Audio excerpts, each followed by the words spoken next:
I still remember how his mother's eyes turned cold when I finally broke my silence about what her son had done to me.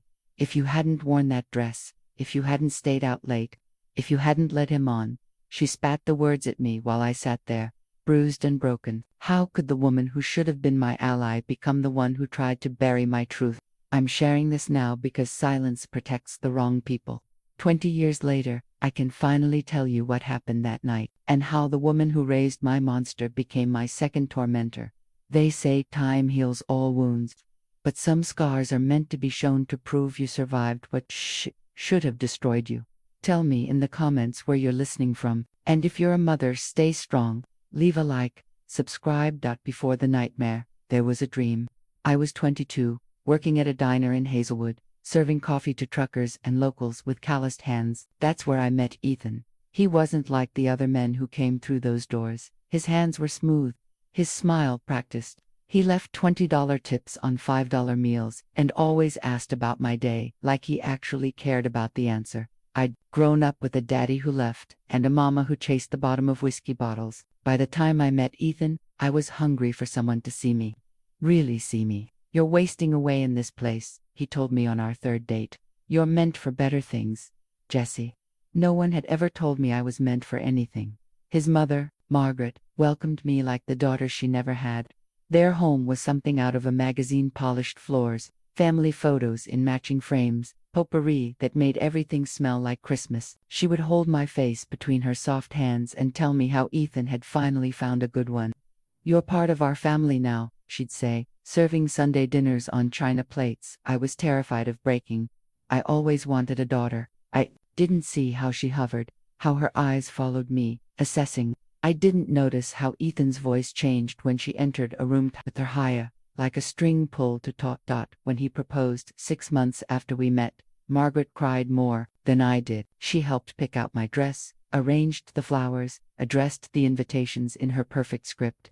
She whispered advice about how to be a proper wife, how to keep Ethan happy. Men need certain things, she told me the night before the wedding, her voice honey-sweet but her eyes hard as river stones. A smart wife knows when to speak and when to listen. Ethan's father taught me that. I nodded, grateful for her wisdom. I didn't know then that she was grooming me, teaching me to be small, to be silent, to bend until I broke. The warning signs were there, flashing like neon in the dark. The way Ethan would call his mother when we fought, how he'd check in with her before making decisions, the silent conversations they had with their eyes across the dinner table.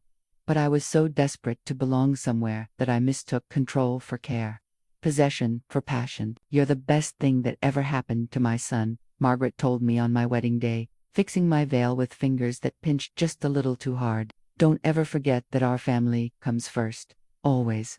I didn't know I was joining a family where loyalty meant secrecy, where love was conditional, where family first was both a promise and a threat. Our first home was a wedding gift from his parents, a craftsman bungalow 3 streets away from theirs. Close enough for Sunday dinners, Margaret said. Close enough for surprise visits, I learned. Ethan worked at his father's law firm while I kept house, just as Margaret suggested. A man needs peace when he comes home, she would say during our afternoon teas, inspecting my dusting with approving nods or the slightest frown that sent me scrambling to do better. We played our parts perfectly in public. Ethan would rest his hand on the small of my back at church, steering me toward important people, the mayor, the bank president, the senior partners. I smiled until my cheeks ached, nodded at the right moments, laughed at jokes I didn't understand. You're doing wonderfully, Margaret would whisper, squeezing my arm just tight enough to leave fingerprints. Everyone thinks you're just perfect for him. My old friends from the diner stopped calling after I canceled plans 3 times at Ethan's request. My mother's calls went unanswered because Margaret said she was a negative influence. Even my sister's invitation to visit her new baby was declined because the family had plans that weekend. The family, always the family. I learned the unspoken rules quickly. Never contradict Ethan in public. Don't mention if he came home late. Don't ask about the smell of perfume that wasn't mine. Accept Margaret's suggestions about my hair, my clothes, my opinions. I just want you to fit in, she'd say, replacing my drugstore lipstick with the brand she preferred. This color suits you better. I became the perfect Richardson wife, charitable, modest, supportive. I hosted dinner parties where Margaret supervised the menu and guest lists. I joined the women's auxiliary at church where she'd been president for 15 years. I volunteered at the Children's Hospital fundraiser, standing in Margaret's shadow as she introduced me as Ethan's bride. Even after 2 years of marriage, the town saw what they wanted to see: a successful young lawyer, his pretty wife, his devoted mother, a family straight from a Norman Rockwell painting. Behind closed doors, the paint was peeling. Ethan would critique my cooking, comparing it to his mother's. He would check my cell phone, questioning calls to my sister. He would adjust my clothing before we left the house, his fingers cold against my skin. "You should be grateful," he'd say when I tried to object. "Do you know how many women would kill to be in your position?" And always, always, Margaret was there, dropping by, unannounced, calling multiple times a day, inserting herself into every decision, every argument, every moment. "Marriage takes sacrifice," she told me when I cried about missing my niece's baptism. "You're part of our family now. That comes with responsibilities." I didn't recognize myself anymore. The girl from the diner had vanished, replaced by a woman who measured her worth by the approval in Margaret's eyes and the absence of anger in Ethan's voice. The first time Ethan grabbed my arm hard enough to bruise, we were arguing about dinner. I'd made chicken piccata, but the sauce was too lemony. That's what he said, too lemony, like it was a capital offense. "My mother would never serve this," he hissed, his fingers digging into my flesh as he dragged me toward the trash can. "Throw it out and start over." Later that night, I stared at the 5 purple marks on my arm, perfectly spaced, like a musical note. I wore long sleeves for a week. When Margaret noticed me wincing as she hugged me at Sunday dinner, I told her I'd bumped into a doorframe. Her eyes flickered to her son, something unspoken passing between them. "You should be more careful, dear," she said. "Ethan needs you in one piece." I thought about telling her the truth that day. The words bubbled up like a spring, but the look in her eyes, knowing warning, pushed them back down my throat. Instead, I asked if she would teach me to make Ethan's favorite meals. "I want to be a better wife," I said, the words tasting like copper on my tongue. She smiled then, patting my hand. "That's my girl. Marriage isn't easy, but Richardson women are strong." The incidents grew more frequent: a shove when I spoke to a male cashier for too long, a slap when dinner was cold, my phone accidentally dropped in the toilet when my sister called too often. After each episode, Ethan would transform, bringing flowers, whispering apologies, making love to me so tenderly I almost believed it was passion and not possession. "Just love you so much," he'd say, his voice breaking. "I can't stand the thought of losing you." I started confiding in Margaret, carefully at first. I mentioned Ethan's temper, his bad days. I thought mother to mother-in-law, woman to woman, she would help me, guide me. We sat at her immaculate kitchen table, crystal salt and pepper shakers catching the afternoon light. When I finally showed her the bruise on my collarbone, "He gets so angry, Margaret, I don't know what to do." Her face went still, like water freezing over. She reached out, her fingertips brushing the purple-yellow mark, then withdrew, as if I'd burned her. "Marriage is complicated," she said finally, smoothing an invisible wrinkle from the tablecloth. "Men carry burdens we can't understand. The stress of providing, of living up to expectations." She poured more tea, the porcelain pot steady in her hands. "Have you considered what you might be doing to provoke him?" The question hit me like cold water. Provoke him. Ethan has always been sensitive, even as a boy. He needs things a certain way. She stirred honey into her cup, the spoon clinking rhythmically. "His father was the same. A man's home is his castle, Jesse. Sometimes we queens need to accommodate our kings." I left her house that day with recipes for Ethan's favorite childhood meals and the crushing knowledge that there would be no ally in Margaret Richardson. That night, as I prepared his mother's pot roast exactly to her specifications, I realized I was trapped between 2 walls closing in: the man who claimed to love me and the woman who taught him how. 2 years into our marriage, I became an expert at hiding. I hid bruises under long sleeves and makeup. I hid tears behind shower curtains, where the running water muffled the sound. I hid my true self so deep inside, I sometimes wondered if she still existed. Ethan's control tightened like a noose. He installed a tracker on my car for safety, he claimed. He checked the mileage each night, questioning any extra miles. He monitored the grocery receipts, asking about each purchase. He timed my errands, calling repeatedly if I was gone too long. "Where were you?" he'd demand, his voice calm but his eyes wild. My mother saw you talking to a man at the pharmacy. Always, always. Margaret was watching. She had friends everywhere at the bank, the post office, the doctor's office. Her network of spies reported back faithfully. Jessie was 10 minutes late picking up her prescription. Jessie was chatting with Diane from high school. Jessie looked upset at church. Our house became a stage where I performed for an audience of 2. I learned to predict what would set him off: a dinner slightly overcooked, a shirt improperly ironed, a phone call that lasted too long. I became hypervigilant, watching Ethan's face for the subtle tightening around his mouth that signaled danger. The first time he hit me, really hit me, closed fist against my cheekbone, was after a dinner party at his parents' house. I'd laughed too loudly at his father's business partner's joke. That's all it was. A laugh. In the car, his knuckles white on the steering wheel. He said nothing, but I knew. I could feel the storm gathering. At home, he exploded. You embarrassed me, he shouted, his handsome face contorted, making eyes at Richard like some whore. The blow came so quickly I didn't have time to flinch. My head snapped back, stars exploding behind my eyes. I tasted blood. Ethan, please, I whispered, backing away. I didn't what? Didn't flirt with a man twice your age in front of my entire family. Another slap, open-handed this time. My mother saw it. She told me to keep an eye on you. Of course she did. Margaret, who had embraced me that very evening, whispering, "Wonderful party, dear," while her eyes catalogued my failures. The next morning, my face swollen and throbbing, I called Margaret. I don't know what I expected: outrage, concern, help. What I got was a sigh. These things happen in a marriage, Jessie, she said, her voice hushed, though she was alone in her house. William, Ethan's father, he had his moments too. Did he hit you? I asked, the words barely audible. A long pause. He was under tremendous pressure. As the wife, it's our job to be the calm in their storm, to not provoke. But Margaret, I'm coming over, she interrupted. I'll bring my concealer. It's better than anything from the drugstore. She arrived with makeup, a casserole for dinner, and advice that made my skin crawl. Men need to feel powerful, she explained, gently applying concealer to my bruised cheekbone. Sometimes they don't know their own strength.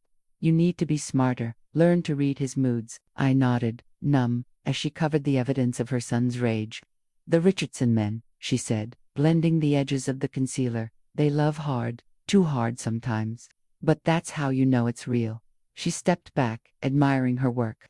There, no one will notice a thing, as if the problem was the visible bruise, and not the man who put it there. It was our 3rd anniversary, when everything shattered beyond repair. Ethan had been drinking since he came home from work. Something about a case gone wrong, a client who blamed him. The bourbon made his words slur and his eyes mean. I'd prepared his favorite meal: beef, Wellington, roasted potatoes, chocolate soufflé for dessert. Margaret had coached me for weeks on this dinner. Anniversary dinners matter, she'd said. Show him he made the right choice, marrying you. But the soufflé fell. One moment of inattention while I was setting the table, and it collapsed into itself, a deflated ruin. I heard his key in the lock and frantically tried to salvage it, spooning the still warm chocolate into crystal dishes, adding whipped cream to hide the failure. Too late. What the hell is this? Ethan slammed his briefcase down, bourbon fumes preceding him into the kitchen. He stared at the sunken soufflé like I'd personally betrayed him. I'm sorry, I whispered, the words automatic now. It fell, but it still tastes good. He knocked the dish from my hands. Glass shattered across the tile floor, chocolate splattering like blood. You had one job. His voice was deadly quiet. One job. What followed is still fragmented in my memory. His hands on my throat, my back against the refrigerator, the magnet of us at Niagara Falls falling, spinning across the floor. Please, I gasped. Ethan, you're hurting me. You think this is hurt? His laugh was a stranger's. I'll show you hurt. He dragged me by my hair to our bedroom, my legs scraping against the hardwood floors. I fought, clawing at his hands, but he was stronger, always stronger. You're my wife, he growled, pushing me onto the bed we'd shared for 3 years. Time you remembered what that means. I won't describe what happened next. Some wounds shouldn't be reopened, but he took what wasn't freely given. He silenced my no with his hand over my mouth. He called it love while I called it violence in the prison of my mind. After, he slept beside me like a child, peaceful and spent. I lay awake, tears leaking silently into my hair, my body no longer feeling like my own. When morning came, he kissed my forehead as if nothing had happened. "Happy anniversary, babe," he murmured, sliding a velvet box onto my bruised chest. Inside was a diamond tennis bracelet, his apology, his chain. I spent that day in a fog, moving through our house like a ghost. I called Margaret, my voice hollow. "I need to see you," I said. Something happened. She arrived within the hour, immaculate as always in her cashmere sweater and pearls. She found me in the bathroom, scrubbing my skin raw in a scalding shower. "Jessie," she turned off the water, wrapping me in a towel. What on earth? The words spilled out then, unstoppable. What he'd done, how he'd hurt me, how it wasn't love but violation. I expected horror, outrage. I expected her to hold me and tell me to pack my bags, that no man, not even her son, had the right. Instead, her face hardened as I spoke, her eyes growing colder with each word. When I finished, my voice hoarse from crying, she stood and smoothed her slacks. She picked up the velvet box from the counter, opening it to examine the bracelet. "Did you thank him for the gift?" she asked, her voice distant. "What? The bracelet. Did you thank him properly?" She snapped the box closed. "Marriage involves compromise, Jessie, duty. Sometimes we do things we don't want to do." "He raped me," I whispered, the word hanging between us like poison. Her hand struck my cheek so quickly I didn't see it coming. "Don't you ever use that word," she hissed. "He is your husband. It's not possible." She left me there, shivering in my towel, with one final piece of advice. "Fix your face before he gets home, and wear the bracelet. Show him you're grateful." For 2 weeks after that night, I moved through life like a sleepwalker. I wore the bracelet, I cooked his meals, I let him touch me while I retreated deep inside myself, finding that quiet place where no one could reach me. Margaret called daily, her voice cheerful as she asked about dinner plans and reminded me about Ethan's upcoming birthday. She never mentioned our conversation. It was as if it had never happened. But something had shifted inside me. A seed of rebellion, watered by rage and desperation, had taken root. I waited until Ethan was at work, then drove to the free clinic 2 towns over where nobody knew the doctor was a woman with kind eyes and hands that didn't hurt when she examined me. "You're not the first," she said softly, noting the fading bruises on my thighs, my wrists, my soul. "And you won't be the last." She gave me pamphlets for a women's shelter, a domestic violence hotline, a support group. I hid them in my tampon box, the one place I knew Ethan would never look. That night, I called the hotline from a payphone outside the grocery store, my heart thundering so loudly I could barely hear the counselor's voice. "I need to leave," I whispered. "But I'm afraid." "That's normal," she assured me. "Let's make a plan." A plan. Such a simple word for dismantling a life. I began squirreling away Cassia 5 here, a 10 there from the grocery money. I made copies of my birth certificate, our marriage license, my driver's license at the library. I bought a prepaid phone and hid it in the hollow space behind the bathroom vent. For the first time in years, I felt something like hope. Then, Margaret found the pamphlets. She was helping me clean that day, though her help always felt like inspection. I was in the kitchen when I heard her voice, sharp as broken glass. "What is this?" She stood in the bathroom doorway, the pamphlets fanned in her hand like playing cards. Her face was white with fury. "Research," I stammered, "for a friend at church. She's having ... marriage problems." Margaret's laugh was bitter.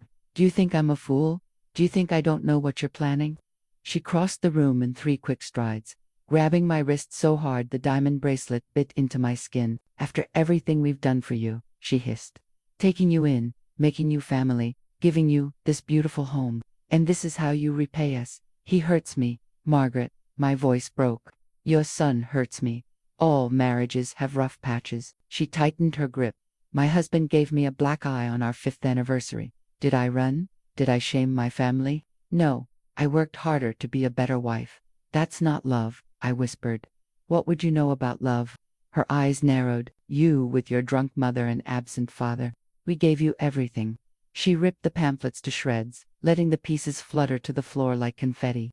"If you leave him," she said, her voice deadly quiet, "I will make sure you have nothing. No one will believe you. Not against the Richardsons, not in this town." That night, Ethan came home early, his face thunderous. He dragged me from the shower, naked and dripping, and threw my phone against the wall hard enough to shatter it. Planning to leave, he roared. My mother told me everything.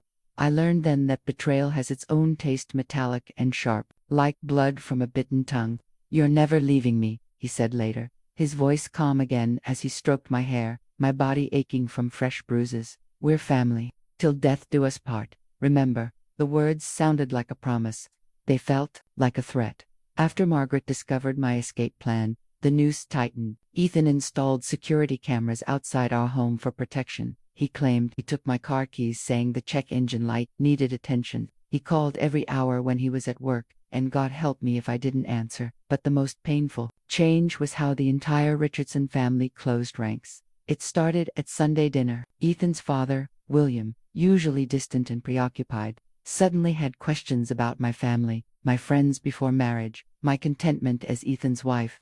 Margaret tells me you've been unhappy, he said, cutting his roast beef into precise squares. Anything you'd like to share with the family? The table went silent. Ethan's sister and her husband, his brother and pregnant wife, Margaret and William, all staring at me like I was on trial. I'm fine, I whispered, feeling Ethan's hand squeeze my thigh under the table, hard enough to bruise. Just tired lately. William exchanged glances with Margaret. Well, remember that family matters stay within these walls. The Richardsons have a reputation in this town. After dinner, Ethan's sister cornered me in the kitchen. We'd once been friendly, sharing recipes and complaints about our mother-in-law's meddling. Now, her eyes were cold. Mom told us what you're planning, she hissed, loading the dishwasher with unnecessary force. How could you do this to our family? To Ethan, you don't understand. I understand loyalty. She slammed a cabinet.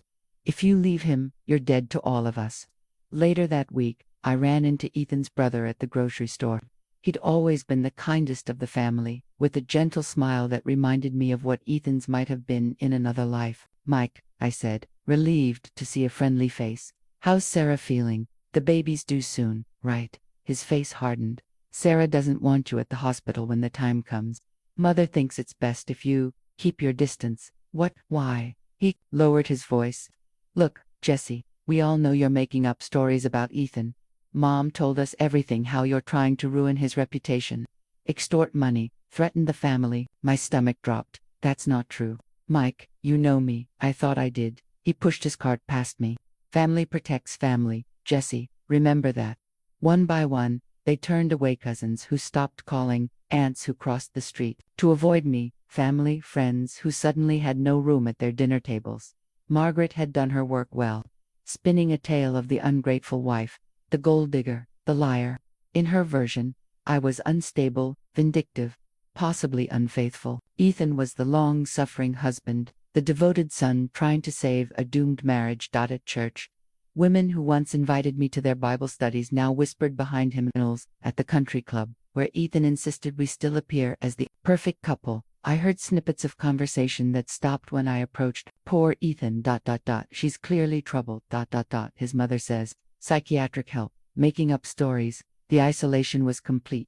Even my doctor, a golf buddy of William's, suggested anti-anxiety medication when I mentioned feeling unsafe at home. Marriage is stressful, he said, not looking up from his prescription pad, especially for someone from your background. The Richardsons have been patients of mine for decades. Solid family. I took the prescription, but never filled it. I was surrounded by people who believed I was either crazy or conniving. In their eyes, my bruises were accidents, my fear was hysteria, my truth was slander. Every door was closing. Every voice that might have spoken for me had been silenced by Margaret's campaign. I was alone in a town where the Richardson name was, on the hospital wing, the library, the scholarship fund at the high school. See, Ethan whispered one night, his breath hot against my neck as he pinned me to our bed. No one will ever believe you over us. You're nothing without this family. And in that moment, with the weight of his body crushing me and the weight of their lies crushing my spirit, I almost believed him. The 2 pink lines appeared like an accusation. I stared at the pregnancy test, my hands shaking so badly I nearly dropped it into the sink. A baby, Ethan's baby, growing inside me like a secret I couldn't hide.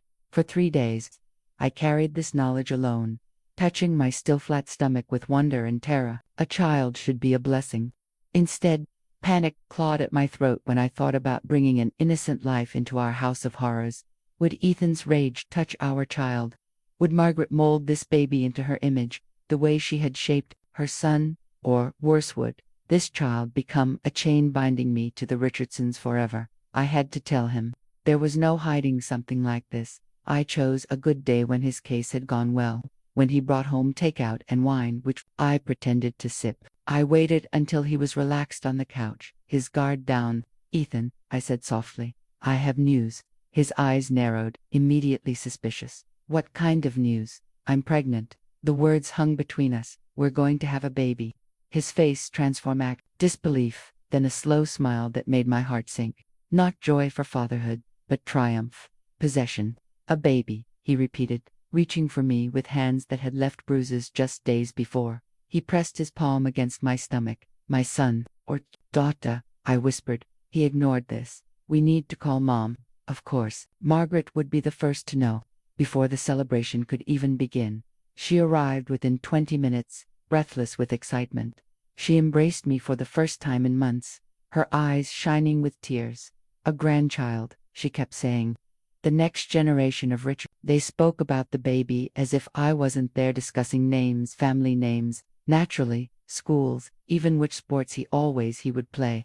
Margaret pulled out her phone, already making lists of doctors, nursery items, parenting books. "I'll take her to all her appointments," she told Ethan. "We need the best care for the Richardson heir."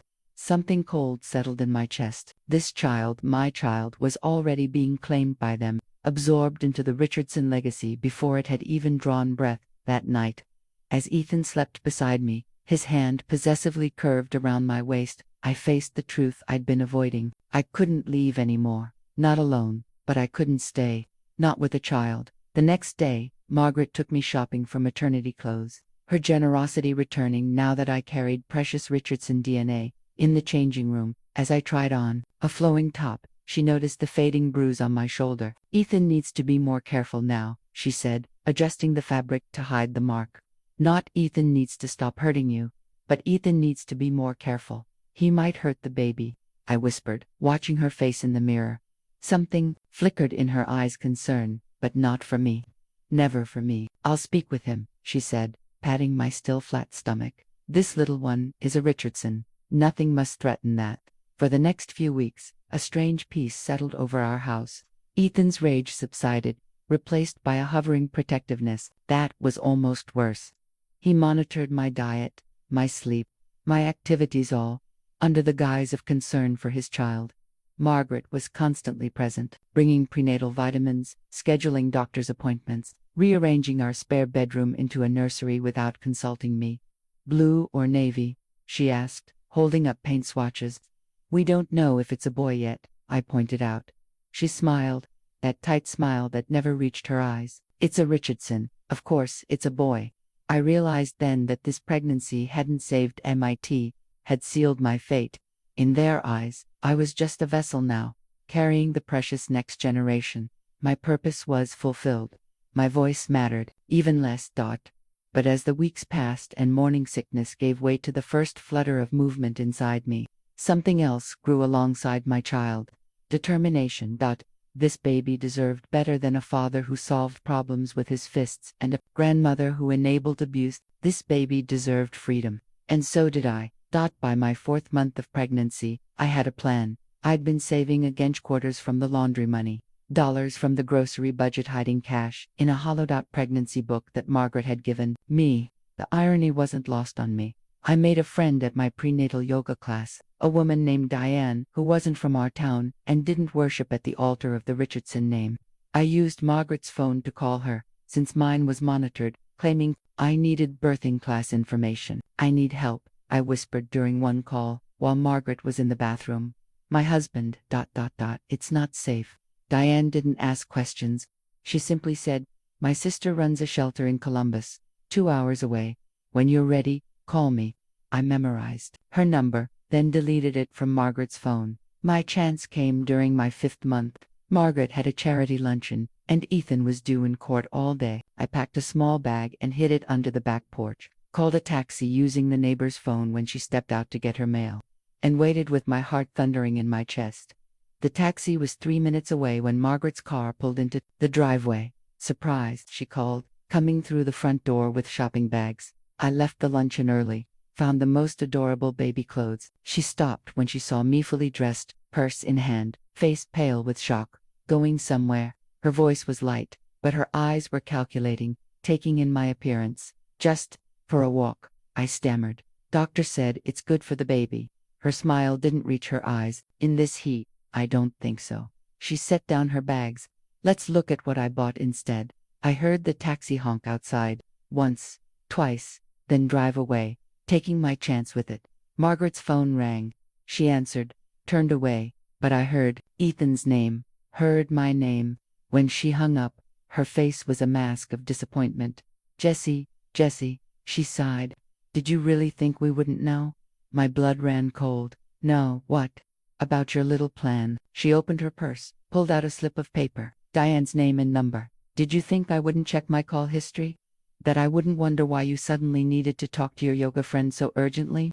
I backed away, one hand protectively over my stomach. "Margaret, please," I called her. Pretended to be you. "Asked about that shelter her sister runs." Her voice hardened. "You were going to take my grandchild away." "I can't stay here," I whispered. "You know what he does to me." "What I know," she said, advancing on me, "is that you're an ungrateful, scheming little gold digger who seduced my son and now wants to rob him of his child. That's not true. Save it." She pulled out her phone. "Ethan's on his way home. Court adjourned early when I told him it was an emergency." Panic rose in my throat. "What did you tell him?" Her smile was cruel. "That I caught you packing to run away. That I found text messages between you and a man. That I think you're planning to pass off another man's child as a Richardson. You're lying. There's no man." "Ethan believes me," she said simply. "He always has." When Ethan arrived home 20 minutes later, his rage was like nothing I'd seen before. He stormed through the door, Margaret behind him, her face a picture of maternal concern. "You whore," he spat, grabbing my arms hard enough to leave finger-shaped bruises. "You think you can take my child and run to your lover?" "There's no lover," I sobbed. "Your mother is lying." His hand connected with my face, the sound like a gunshot in our living room. I staggered, tasting blood. "Ethan." Margaret gasped, but there was no real horror in her voice. "The baby." He stepped back, breathing hard, straightening his tie. "Get her upstairs," he told his mother. "Don't let her out of your sight." As Margaret led me to what had become my prison, I caught her reflection in the hallway mirror. There was no remorse in her eyes, only triumph. After my failed escape, the locks on our doors were changed. The security system was upgraded. My prenatal appointments were rescheduled to a doctor who was an old family friend of the Richardsons. I became a prisoner in a pristine cage, watched constantly by either Ethan or Margaret. I was never alone, not in the bathroom, not while sleeping, not for a single precious moment. The only time I left the house was for doctor's appointments.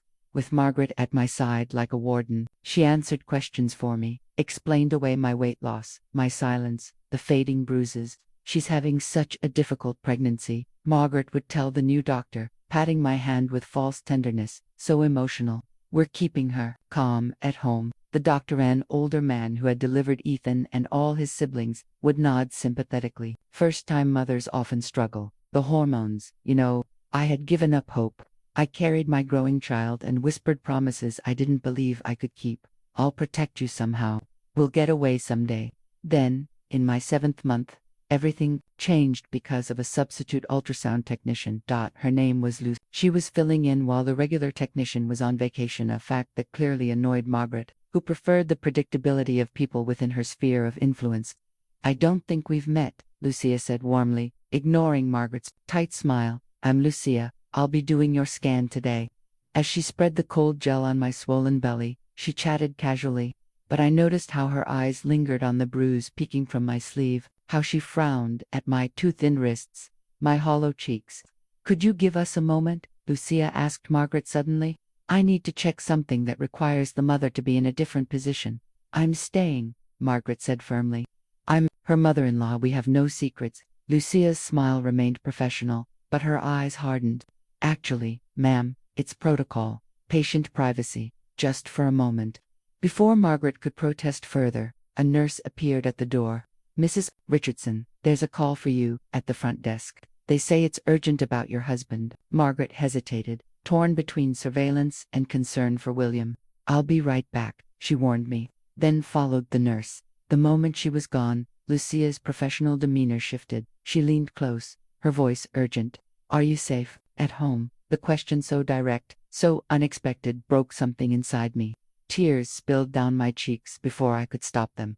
No, I whispered. Please help me. Lucia nodded once. All business now.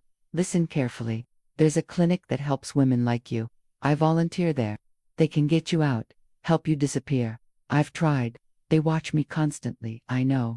She reached into her pocket, pulled out what looked like a small tube of lip balm. This has a phone number inside. Memorize it, then flush it. When you call, ask for Mariposa Services. They'll understand. But how can I call? They monitor next appointment. Request me specifically. Say you felt comfortable with me. I'll create another distraction. She squeezed my hand. You're not alone anymore. The door opened, and Margaret returned, looking irritated. There was no call, she snapped. Lucia was all professional calm again. Oh good, you're back. Look at this. Perfect spine textbook development. She pointed at the screen, her other hand slipping the tube into my palm. That night, I locked myself in the bathroom, the one place I was still allowed minimal privacy, and examined Lucia's gift. Inside the lip balm tube was a tiny rolled paper with a phone number. I repeated it to myself 50 times, then flushed it as instructed. For the first time in months, I felt something other than despair. Someone had merely seen me, not as Ethan's wife or the vessel for a Richardson heir, but as a woman in danger. I placed my hands on my belly, feeling my baby kick against my palms. There's hope, I whispered. Someone knows. Someone believes me. 2 weeks later, at my next appointment, I specifically requested Lucia. Margaret raised an eyebrow but didn't object to haps, assuming the damage was already done, or confident in her control.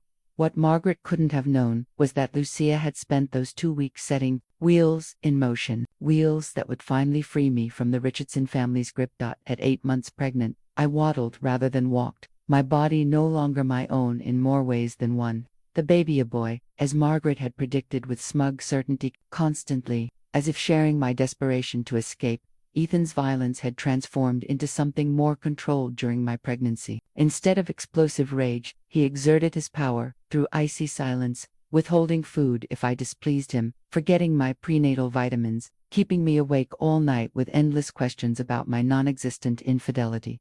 Margaret visited daily, bringing baby clothes, advice, and thinly veiled threats disguised as concern. You're looking so tired, dear, she would say, eyes cold as she assessed me. Not eating properly, that's not good for little William Jr. They had named my son without consulting me. In their minds, he was already theirs. I hadn't been able to contact the number Lucia gave me. Every phone in the house was monitored, every computer password protected, every moment of my day watched. My next appointment chance to see Lucia was still a week away. Then came the night that changed everything. I was folding baby clothes in the nursery when I overheard them talking in Ethan's study. The door was ajar, and their voices carried, "What about after the birth?" Ethan was asking. "She'll be more trouble then. Less, tractable." "I've been thinking about that," Margaret replied, her voice calm as if discussing the weather. "My friend Judge Harmon could help us. He owes your father a favor." "Help how?" "Postpartum psychosis is so tragic," Margaret said with exaggerated sympathy. "A new mother who becomes a danger to herself and her child. Well, the courts have to intervene, don't they?" My blood froze in my veins. "You think we could get her committed?" Ethan sounded intrigued. "With the right documentation from Dr. Phillips, absolutely. And then, naturally, as the father and closest family, you'd get full custody. And Jesse," a pause. "Treatment facilities can be long-term, especially with the right incentives. They were planning to take my baby and lock me away." The realization hit me like a physical blow, and I must have made a sound, because the conversation stopped abruptly. "Jesse," Ethan called. "Are you eavesdropping?" I fled to our bedroom, mind racing. I couldn't wait for my next appointment. I couldn't wait for help. I had to act now. That night, I pretended to sleep while planning my escape. Ethan snored beside me, one arm thrown possessively across my swollen belly. When his breathing deepened, I carefully extracted myself and crept downstairs. The security system keypad glowed in the darkness. I knew the code, had watched Ethan punch it in countless times, but had never dared use it. Tonight, desperation overrode fear. I found Ethan's wallet on the counter, took 2 20s and his backup credit card. In the kitchen drawer, buried under takeout menus, was the spare key to his car that he thought I didn't know about. My heart pounded so loudly, I was certain it would wake him as I punched in the security code. The system beeped once, disarming. Freedom was one door away. Then a light switched on, going somewhere. Margaret stood on the stairs in her silk robe, hair perfectly in place even at midnight. She must have been staying in the guest room, another precaution I hadn't known about. Bafta, I lied, hiding the keys behind my back, with Ethan's wallet, his car keys. She descended the stairs slowly, like a predator sure of its prey. Did you really think we wouldn't take precautions after last time? Margaret, please, I begged, abandoning pretense. You heard what you're planning to do to me. You know it's wrong. What I know, she said, reaching the bottom stair, is that my son deserves a son of his own, a proper Richardson heir. What happens to the incubator afterward is unfortunate but necessary. Incubator. The word slapped me. I'm the baby's mother, a mother who would abandon her child, run away in the night. She shook her head in mock sadness. No, dear, you're just a vessel, one that served its purpose. In that moment, looking into her cold eyes, I understood that Margaret Richardson would destroy me without a second thought, that my life meant nothing to her beyond my womb's contents. Something snapped inside me. I ran, not toward the door, she was blocking it, but toward the kitchen. I grabbed the largest knife from the block, holding it out with shaking hands. Stay back, I warned. I'm leaving now, with my baby. Margaret didn't look frightened. She looked calculating. Threatening your mother-in-law with a knife. Dr. Phillips will find that very interesting for his evaluation. She took a step toward me. I took a step back. Ethan, she called, her eyes never leaving mine. Ethan, she has a knife. The sound of footsteps thundered above us. In that moment, I knew, if I didn't get out now, I never would. Everything happened in flashes after that, moments of clarity amid chaos, like lightning illuminating a storm-dark landscape. Margaret advancing toward me, confident in her power, even against the knife in my trembling hand. Ethan's footsteps on the stairs, heavy and determined, my back against the kitchen counter, the knife wavering between us. Put it down, Jessie, Margaret commanded, as if speaking to a disobedient child. You're only making things worse for yourself. Ethan appeared in the doorway, hair disheveled from sleep, eyes narrowing as he assessed the situation. What the hell are you doing? She was trying to leave, Margaret told him, voice dripping with manufactured concern. I caught her stealing your wallet, your keys, and now this threatening me with a knife. She's unhinged, Ethan. Dangerous. I saw the calculation in her eyes, the performance being staged for her son. She was creating the narrative that would eventually lock me away. I heard you, I said, voice breaking. Both of you, planning to take my baby, to have me committed. I won't let you. Ethan's face darkened as he stepped into the kitchen. Put the knife down, Jessie. Now. Stay back. My voice rose, edged with hysteria. I mean it. I'm leaving.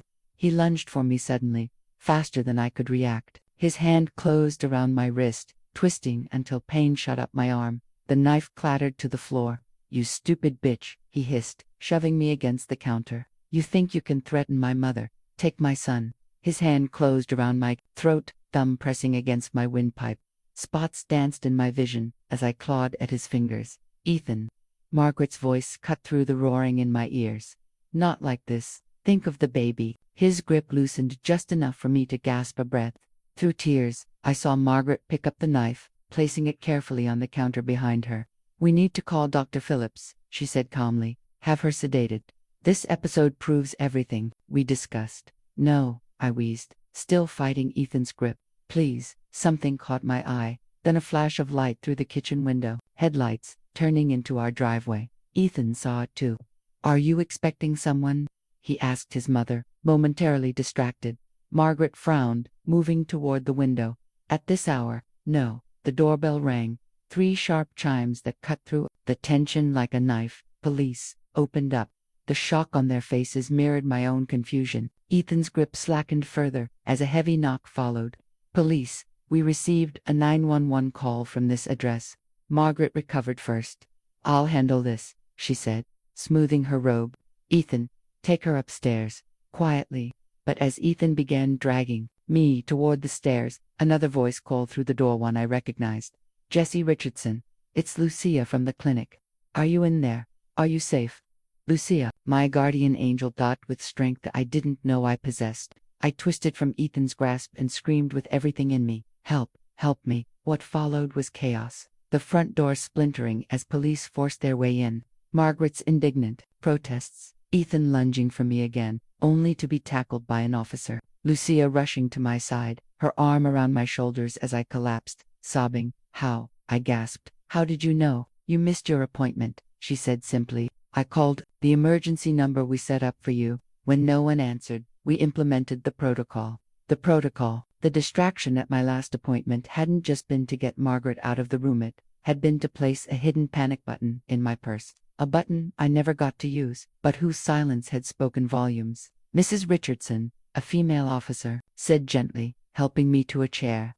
Can you tell us what happened here tonight? Through tears, the story spilled out. The abuse, the control, the plans I'd overheard. Margaret denied everything, her poise never faltering, even as handcuffs were placed on her son. This is ridiculous, she insisted. My daughter-in-law, mentally unstable. Pregnant women get these ... delusions. Ask our family doctor. But the officers had seen enough. The bruises on my wrists, the red marks forming on my throat, the security system that locked from the inside, the knife. We'll sort this out at the station, the officer said firmly. Meanwhile, do you have somewhere safe to go? She asked me. She does, Lucia answered before I could speak. We have a place ready. As paramedics checked my vitals and police led Ethan to a cruiser, I caught Margaret's eye across the room. The mask had finally slipped, revealing raw fury and something else, fear. For the first time, she was losing control. This isn't over, she mouthed silently, but it was. As Lucia helped me into an ambulance, as we drove away from the house that had been my prison, I placed both hands on my belly and made a new promise to my son. We're free now, I whispered. And no one will ever hurt us again.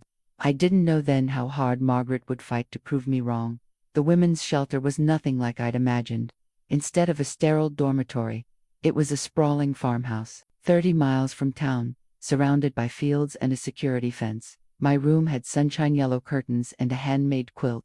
For the first time in years, I slept without fear, but safety didn't mean peace. Nightmares jolted me awake, Ethan's hands around my throat, Margaret's cold eyes watching. During the day, panic attacks left me gasping for air, certain they had found me.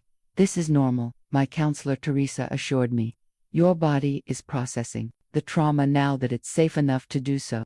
2 days after my escape, I gave my statement to detectives at the shelter. Teresa beside me as I recounted years of abuse. They photographed my bruises, recorded my testimony, promised protection. Ethan Richardson was released on bail this morning, the female detective told me gently. His mother posted it. We've filed for an emergency protective order, but you should know they're looking for me, I finished, hands protectively cradling my belly. They won't find you, Teresa promised. No one knows this location, not even the police. But Margaret's resources ran deep. A week after my escape, a shelter volunteer was approached in the grocery store by a private investigator claiming to represent a worried grandmother, searching for her mentally unstable pregnant daughter-in-law. 2 days later, flowers arrived. At my sister's house, the sister I hadn't spoken to in years, with a card offering a generous reward for information about me. She's creating a narrative, Teresa explained. In her version, you're unstable, Ethan's the victim, and she's the concerned grandmother trying to help. The district attorney called with more unwelcome news.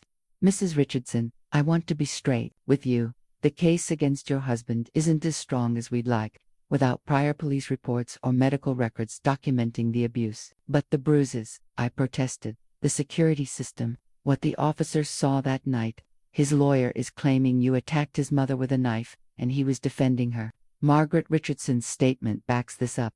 They're painting you as the aggressor. Of course they were. The Richardsons controlled the narrative in that town, always had, always would. What about what I overheard? Their plan to have me committed. Hearsay, he said regretfully. Without proof, it's your word against theirs. And the Richardsons have significant influence here. The protective order was granted, but felt like flimsy protection against Ethan's rage and Margaret's determination. Meanwhile, my due date approached, my body swelling as my options shrank. "You need to consider leaving the state," Teresa suggested during one of our sessions. "The shelter network can help relocate you, give you a fresh start somewhere they can't find you." The thought of running, of raising my child in the shadows, felt like another kind of prison, but what choice did I have? Then, 2 weeks before my due date, Lucia visited with news. "They're escalating," she said, her face grave. "Margaret has filed for emergency custody of your baby when it's born, claiming you're an unfit mother with violent tendencies. She has 3 doctors ready to testify that you're a danger to yourself and the child." "She can't do that," I whispered, though I knew she could. Margaret Richardson could do anything in that town. "There's more," Lucia continued. "They've convinced the hospital to alert them when you come in to deliver. They're planning to serve you with papers while you're in labor." The room seemed to tilt sideways. Even here, even now, they were reaching for me, for my child. "What do I do?" I asked, my voice small. Lucia took my hand. "You fight with this." She placed a small digital recorder on the table between us. "Remember when I created that distraction at your appointment?" When Margaret left the room, Lucia's eyes gleamed. "I didn't just give you the emergency number. I planted this in your home during my wellness check afterward." My heart raced. "You recorded them?" She nodded. "Everything, including their conversation about having you committed. The recorder transmitted to a secure server." She squeezed my hand. "You have proof, Jessie. Real proof." For the first time since my escape, hope flickered, not just for safety, but for justice. Noah came into the world on a stormy Tuesday. 7 pounds 4 ounces of perfect defiance against all the darkness that preceded him. I named him for the biblical survivor of the flood, a new beginning after destruction. Not William Richardson Jr., not a legacy or an heir. My son, mine alone. With Lucia's recording, the district attorney filed additional charges against both Ethan and Margaret: conspiracy, attempted unlawful imprisonment, witness intimidation. Margaret's carefully constructed facade began to crack as former household staff came forward with their own stories of what they'd witnessed in the Richardson home. The Richardson name still carried weight, but now it was tainted. Whispers followed Margaret at church. Invitations to charity events mysteriously stopped arriving. The country club suddenly had scheduling conflicts for her regular lunch reservations. Meanwhile, I learned to be a mother in the safety of the shelter. I memorized the rhythm of Noah's cries, the warm weight of him against my chest, the perfect curl of his tiny fingers around mine. Each smile, each milestone, was a victory, evidence that something beautiful could emerge from so much pain. When Noah was 4 months old, Ethan accepted a plea deal, guilty to domestic assault charges, in exchange for dropping the conspiracy counts. 3 years probation, anger management, and a permanent restraining order. No jail time. "It's not enough," I told Teresa bitterly. "Not for what he did." "No," she agreed. "It's not, but it's something. A public admission. His name in the system. And most importantly, legal protection for you and Noah." Margaret's charges were reduced to obstruction, with a suspended sentence. The Richardson money and influence had cushioned their fall, but couldn't eliminate it entirely. The scandal followed them like a shadow. When Noah was 6 months old, we left the shelter for a small apartment in a city 2 hours away. The women's advocacy group helped me find work as a receptionist at a dental office, where the dentist's wife had once been in my shoes. They understood when I needed days off for court hearings, or when nightmares left me sleepless and shaking. I changed my last name back to Davis, my maiden name. Noah never carried the Richardson name at all. We became the Davis family, small but mighty. My new apartment had yellow walls that reminded me of the shelter room where I'd first felt safe. I filled it with second-hand furniture and new memories.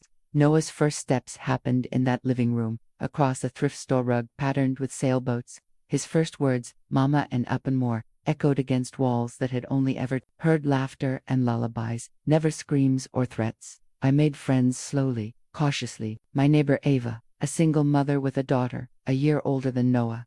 My coworker James, who taught me to change my oil and install a deadbolt, asking nothing in return. My landlady Mrs. Chen, who brought dumplings and watched Noah when I had therapy appointments. Small kindnesses that gradually helped me believe in humanity again. The court battles continued. Margaret filed for grandparent visitation rights. I fought it with everything I had, submitting the recordings, photographs of my bruises, testimony from shelter workers. The judge, a woman with steel gray hair and steelier eyes, denied Margaret's petition. The evidence suggests that visitation would not be in the child's best interest, she wrote in her decision. The grandmother's actions demonstrate a pattern of enabling abuse and prioritizing control over the well-being of both mother and child. It was the first time anyone in authority had named what Margaret was, not just an enabler but an architect of abuse. On Noah's first birthday, we had a small party in a park. Just us, Ava and her daughter, James and his boyfriend, Mrs. Chen, and Lucia, who drove 2 hours to be there. We ate cupcakes and watched Noah smash his with delighted abandon, frosting in his hair and joy in his eyes. "You did it," Lucia whispered, hugging me as we watched him play. "You got out. You built something new." I looked at my son, this miraculous boy who had never known his father's rage or his grandmother's manipulation, and felt a fierce pride unlike anything I'd ever known. "We did it," I corrected her. "I wouldn't be here without you." That night, rocking Noah to sleep in our peaceful apartment, I realized something profound. I was no longer just surviving, I was living. 5 years passed in relative peace. Noah grew into a bright, curious boy with my eyes and, sometimes, glimpses of Ethan's smile that made my heart stutter. I finished an associate's degree in office administration, moved us to a better apartment, started building a life I could be proud of. The Richardson shadow receded, the restraining order kept Ethan at bay, and Margaret's attempts at contact grew less frequent, then stopped entirely. I heard, through mutual acquaintances, that Ethan had moved to Chicago, that the family law firm had lost clients after the scandal, that Margaret threw smaller parties these days. I allowed myself to exhale, to believe we were truly free. Then came the letter. No return address, just my name in Margaret's unmistakable handwriting. Inside, a single sheet of expensive stationery. "Jesse, William is dying. Cancer, 6 months at most. His last wish is to meet his grandson, just once. Will meet anywhere public of your choosing. Please find mercy in your heart." Margaret. I stared at it for a long time, the familiar handwriting triggering memories I'd worked hard to bury. William Richardson had been a silent presence in my nightmare, the patriarch who looked away, who taught his son that women were possessions, who shaped Margaret into the woman who had nearly destroyed me. My first instinct was to burn the letter and block out the request, but something stopped me, the counselor's voice from years of therapy, asking, "What do you need for closure?" After 3 days of deliberation, I called the Richardson home number still seared into my memory, and left a message. "Public Park, in Greenville, Saturday at noon. Just you and William. If Ethan shows up, we leave immediately. 1 hour only." Teresa thought I was crazy. "They traumatized you, nearly killed you. You don't owe them anything." "I'm not doing it for them," I explained. "I'm doing it for me, to show them and myself that they have no power over me anymore." The day arrived bright and clear. I dressed Noah in regular play clothes, not the formal outfit Margaret would have expected. I wanted her to see him as he was, a normal, happy child, not a Richardson. My hands trembled as I drove, but my resolve didn't waver. This was reclaiming my narrative, on my terms. They were already there when we arrived, William in a wheelchair, shockingly diminished from the imposing man I remembered, and Margaret beside him, her posture still regal despite the new lines in her face. "Stay close to me," I murmured to Noah as we approached. "Remember what I told you. These are just some people Mummy used to know." William's eyes filled with tears when he saw Noah, this stranger who shared his blood. Margaret's expression was more complex: grief, longing, and something that might have been regret if I believed her capable of it. "Thank you for coming," William said, his voice raspy. "You didn't have to." "No, I didn't," I agreed, keeping a protective hand on Noah's shoulder. An awkward silence fell. Noah, sensing the tension, pressed against my leg. "He looks like Ethan." "Did at that age," Margaret finally said. "He's nothing like Ethan," I replied sharply. "Nothing like any of you." Margaret flinched. "Good. Would you like to play on the swings?" William asked Noah gently. "I used to push your father when he was your age." Noah looked up at me questioningly. I nodded once. "You can watch from here," I told William. "I'll push him." As Noah ran ahead to the swings, I turned to Margaret. 5 years of therapy had prepared me for this moment. "I want you to know something," I said, my voice steady. "What you both did, was monstrous. Not just Ethan's violence, but your manipulation, your lies, the way you tried to take my child. Margaret opened her mouth, but I cut her off. I'm not finished. You don't get to speak yet. Pow thrummed through me. I survived you. We survived you. Noah is growing up loved, respected, and safe. He will never know what it's like to fear his mother's anger or to be used as a pawn. That's my victory. William's head bowed under the weight of my words. Margaret's eyes glistened with unshed tears. We were wrong, William said simply. Too late, I know, but ... we were wrong. It wasn't enough. It would never be enough. But it was something I had never expected to hear from a Richardson, an admission of wrongdoing. Enjoy your hour with him, I said, walking toward my son. It's the only one you'll get. As I pushed Noah on the swings, his laughter floating across the park, I glanced back at the old couple, watching from a distance. They had tried to break me, to own me, to erase me. Instead, they had made me stronger than I ever thought possible. William Richardson died 3 months after our meeting in the park. I learned about it from an obituary sent anonymously to my address. Another reminder that Margaret still knew where to find us, even if she kept her distance. Noah was 7 by then, asking more questions about his father. I'd kept the explanations simple. Your daddy wasn't a kind man. He hurt mommy, so we don't see him. But children grow, and questions deepen. Did my daddy ever love me? He asked one night as I tucked him in, his eyes serious in the glow of his dinosaur nightlight. The question pierced me. Your daddy never knew you, I said carefully. He lost that privilege by making bad choices. Is he dead, like Jimmy's dad? No, he lives far away. Will I ever meet him? I stroked his hair, so like mine in color but with Ethan's wave. That's a decision for when you're much older. For now, we're doing just fine, aren't we? His smile was answer enough. I'd built a good life for us. I was office manager at the dental practice now. We had a small house with a yard where Noah could play. I'd even started dating again cautiously, carefully. A kind man named David, who understood when I needed space and never raised his voice, even in frustration. Then, a decade after my escape, the call came. Mrs. Davis, this is Greenville Memorial Hospital. We have a Margaret Richardson here. You're listed as her emergency contact. My first thought was that it was a trick, another of Margaret's manipulations. But the nurse sounded genuine, concerned. She's had a stroke, she explained. She's stabilized, but her prognosis is uncertain. She's been asking for you.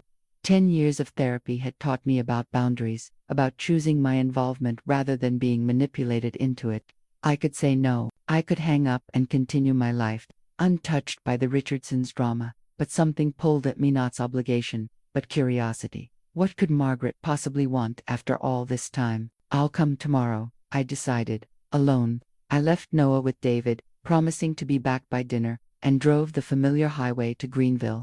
Each mile marker brought back memories, some painful, some strangely neutral now, worn smooth by time. Like river stones, Margaret lay small and fragile in the hospital bed, tubes connecting her to monitors that beeped softly in the sterile room. Her hair, once perfectly colored and styled, was now fully gray and limp against the pillow. Her commanding presence had shrunk to this diminished form. Her eyes, those were unchanged. They tracked me as I entered, still sharp despite her weakened state. You came, she whispered, her voice slurred from the stroke. I came, I agreed, keeping my distance. What do you want, Margaret? She gestured weakly to the nightstand. Top drawer. Inside was a thick envelope with my name on it. I opened it cautiously, half expecting legal papers or threats. Instead, I found a deed to the Richardson house. Don't understand, I said, confused. It's yours, she managed. Sell it. Burn it. Your choice. I stared at her, searching for the trap, the manipulation. Why, Ethan's gone, she said, each word an effort. Overseas, remarried, doesn't want it, and you. Where will you go? A ghost of her old smile. Nursing home, already arranged. I set the deed aside, still suspicious. What do you really want, Margaret? Her eyes filled with tears, the first genuine emotion I'd ever seen from her. Forgiveness, she whispered. The word hung between us, impossible and unwelcome. I can't give you that, I said honestly. Not after everything. She nodded once, accepting this. Expected that. Still had to ask. We sat in silence for a long moment, the beeping monitors marking time between us. Noah, she finally asked. He's well, He's perfect, I said, allowing myself this one truth. Smart, kind, everything your son is not. Pain flickered across her face, whether from my words or her condition. I couldn't tell. My fault, she said unexpectedly. Raised Ethan wrong. Made him ... like his father. The admission stunned me. 10 years ago, I would have given anything to hear her take responsibility. Now, it felt like too little, too late. Why did you hate me so much? I asked, the question that had haunted me for years. Her gaze drifted to the window. Didn't hate you. Hated what you represented. Which was what? Freedom, she whispered. You had choices, I never did. As I drove home that evening, the deed in my purse and Margaret's words echoing in my mind, I realized something profound. The cycle had been broken. Whatever generational poison had flowed through the Richardson family had stopped with me, with my refusal to accept abuse as love, with my determination to give Noah a different inheritance. I never went back to see Margaret again. I sold the Richardson house and put the money in a college fund for Noah. The final tie was cut not with forgiveness, but with something like peace. 20 years have passed since I escaped the Richardson house, with bruises on my body and a baby in my womb. 20 years of healing, growing, and building a life I never dared dream of during those dark days. Noah is in college now, studying psychology with plans to counsel trauma survivors. Sometimes I see echoes of his father in the shape of his jaw or the set of his shoulders, but there is nothing of Ethan in his heart, nothing of the Richardsons in his soul. Margaret died 5 years ago in that nursing home. I didn't attend the funeral. Ethan sent a letter afterward, the only contact he's ever attempted, asking about Noah. I never responded. Some doors should remain closed. I married David when Noah was 10. He adopted Noah legally, with my son's enthusiastic consent, to parents who loved me instead of one who tried to own me, Noah explained when Ethan contested the adoption. The judge, seeing the years of documented abuse and abandonment, ruled in our favor. David brought gentle stability to our lives. He taught Noah to fish, to change a tire, to respect women. He showed me that love doesn't have to hurt, that disagreements don't have to end in fear, that partnership can be equal. We added to our family a daughter, Lily, now 12 and fierce as a summer storm. Noah adores his sister, protective and proud. Sometimes I watch them together and marvel at the absence of the toxicity that poisoned the Richardson siblings. I still have nightmares occasionally, still flinch at sudden movements, still see a therapist when old wounds reopen. Trauma doesn't disappear. It becomes part of your landscape, a territory you learn to navigate. But those moments grow fewer with each passing year. They no longer define me. What defines me now? My work at a women's shelter, where I counsel those newly escaped from situations like mine. The gentle home David and I have built, where voices are never raised in anger. The proud tears I shed at Noah's high school graduation. The garden I tend each spring, coaxing life from soil that once seemed barren. Last month, Noah brought home his girlfriend for the first time, a serious step for my thoughtful son. As I watched him with her, his attentiveness, his respect, the way he listened when she spoke, I saw the final victory over the Richardson legacy. My son knows how to love without possession, to care without control. You raised a good man, his girlfriend told me when Noah was out of earshot. Like, genuinely good. That's rare. I had help, I said, thinking of David, of Teresa at the shelter, of Lucia who risked her job to save us, of all the hands that reached out when I was drowning.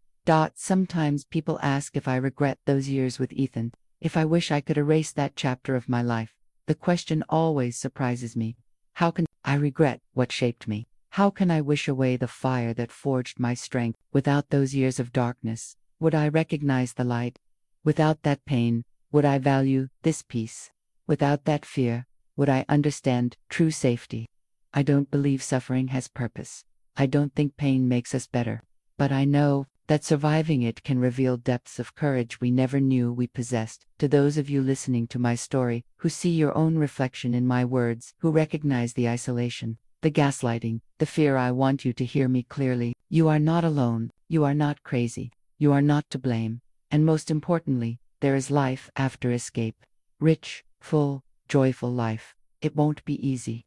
There will be days when the weight of trauma feels unbearable. Nights when memories steal your sleep. Moments when trust seems impossible, but inch by inch, Day by day, you rebuild, you reclaim, you remember who you were before the abuse, and discover who you can become after it. My name is Jessica Davis. I was once erased, silenced, nearly destroyed, by a man who claimed to love me and the mother who taught him how. Today I stand in the sunlight, scarred but whole, telling my story not as a victim but as a testament to resilience. If my voice reaches even one person who needs to hear it, then breaking my silence was worth every word. If this story resonates with you, hit that like button. Every like helps more women hear this message.